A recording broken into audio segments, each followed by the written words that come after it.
Tommy, good afternoon to you. So what then has been discussed at that briefing, and has there been any resolution? Well, thank you very much, Jeremy, and good afternoon. Indeed, we are right here now at the Bumbane Great Palace, which is the seat of the kingdom of AbaThembu here near Mthatha. This is where a very much highly anticipated meeting of AbaThembu Nation has been sitting this morning, which was, of course, preceded by a media briefing by the committee that has been set up by the kingdom here to make preparations for the return of the king. So they addressed two critical issues which are actually central to the meeting that is currently underway right here. One of them is the whole issue around the presidential pardon, which the kingdom has indeed applied for with the president to actually give pardon to the king of AbaThembu, Buyelekhaya Dalindyebo, who we know that he is currently languishing in jail, serving a 12-year sentence.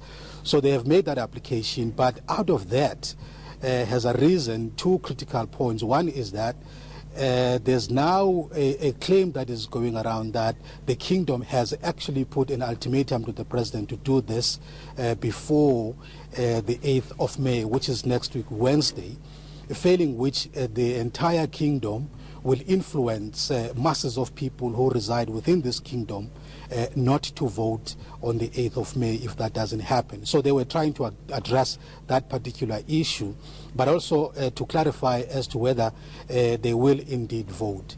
I have a pleasure now of being joined, Jeremy, here on the set by the spokesperson of AbaThembu Kingdom, who is now going to tell us much more about the details of that meeting. Nkosi Mgudlwa, thank you very much for joining us. Is it true, let's start there, is it true that the kingdom has actually given the president an ultimatum? You said to the president, you must release the king or else we're not going to vote. Dix, let's put this straight.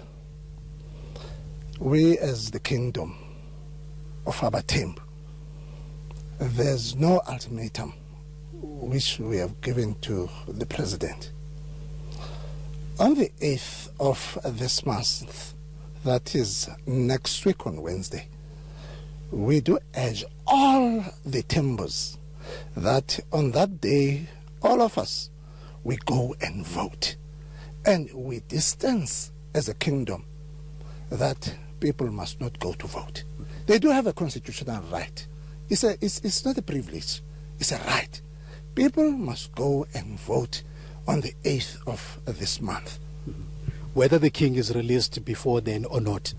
Whether it's released or not. Right. Now, tell me about the application that you have made to the president. Is there a timeline that you have given the president to release? When are we expecting the king to be back? There's no time frame. We are expecting our king, Zweli Banzi, at any time, once the president releases him. Yeah. We're not giving the president any ultimatum. Right. You seem to be very confident that the king is actually going to come back. I don't know what you know in terms of the processes that the president is actually involved in terms of considering the presidential pardon. But you seem quite confident that he's coming back because you've set up a committee as the kingdom that is actually preparing for his return. Tell us more about that. What is it that you are preparing? King Zweli Banzi, he is a king even when he is in jail.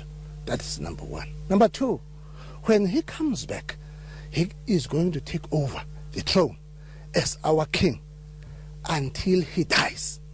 Even he dies, he is the king of the Thembus.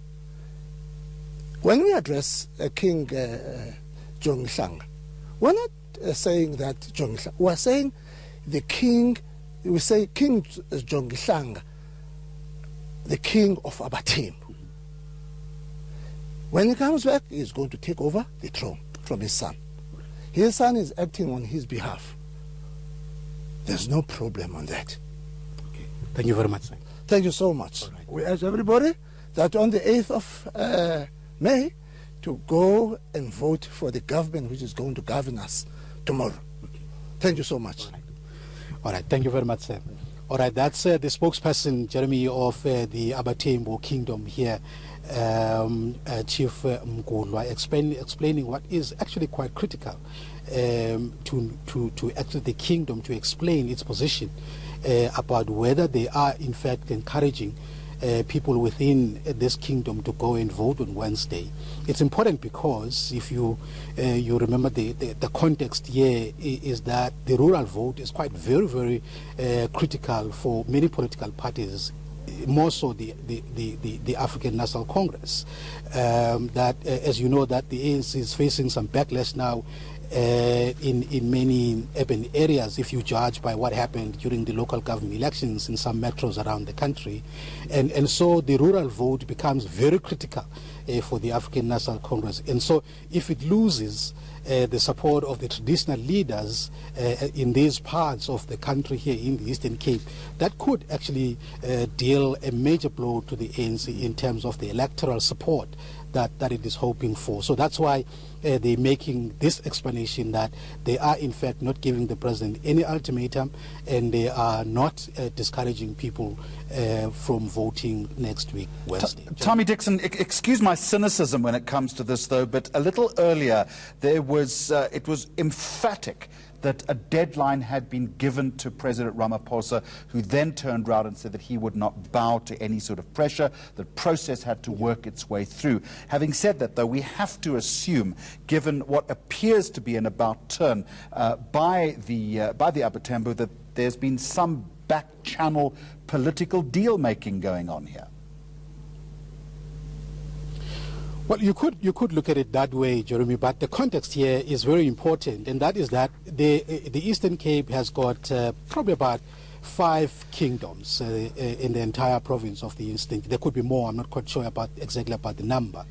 But the kingdom of AbaThembu exists alongside other kingdoms. So what has happened is that the other kingdoms around the province, there were probably 4 or 5 of them, have made that call. That is a fact.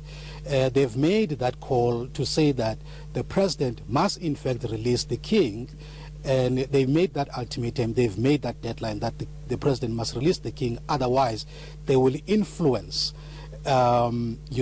people who are living within their jurisdictions not to vote on Wednesday. But the difference here is that this kingdom, which is led by Buyelekhaya Dalindyebo, with whom they are actually showing that solidarity, they are distancing themselves from the other kings. So that's what's happening here, is the kingdom distancing itself from its counterparts in the province, who have made that call in solidarity with their counterpart who is actually languishing in jail right now. So that's the context here.